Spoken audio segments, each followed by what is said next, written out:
颱風凡亞比今朝早喺福建登陸之後進入廣東，並且減弱為強烈熱帶風暴，1號戒備信號仍然生效。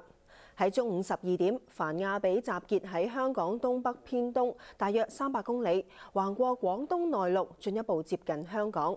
而本港嘅風力就會逐漸增強，稍後有狂風大雨。天文台話，下晝稍後時間會考慮係咪要發3號強風信號。記者黃慧如而家就喺尖沙咀碼頭嘅。黃慧如啊，外面係咪越嚟越大風呢？係啊，咁喺尖沙咀海旁呢一度啦，的確係越嚟越大風㗎，而且仲開始有幾滴雨添。咁我哋可以見到啦，維港嘅海面啦，有時仲會有一啲海浪係打上嚟。咁我哋見到啦，現時嘅情況就係市民同埋遊客啦，暫時活動都係如常㗎。咁但係啦，風有時咧都會吹起一啲地面嘅垃圾同埋樹葉，咁令到行人過嘅時候咧都有啲狼狽㗎。咁天文台話，未來幾日香港嘅天氣咧仍然會受到凡亞比影響，會有狂風大雨。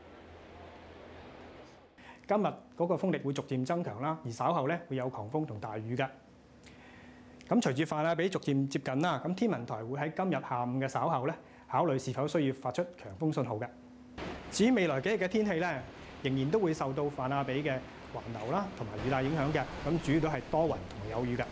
咁喺星期三咧，我哋仍然都預計咧個天氣咧係多雲有雨啦，雨勢有時頗大嘅。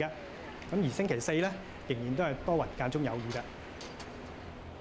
咁天文台又話啦，香港嘅風力會逐漸增強，咁下晝同挨晚啦都會有狂風大雨，咁市民出街嘅時候要帶備雨具啦。咁另外佢有提到話，中秋節睇到月光嘅機會唔大。咁我哋會密切留意住風勢嘅情況，咁先將時間交翻俾新聞部。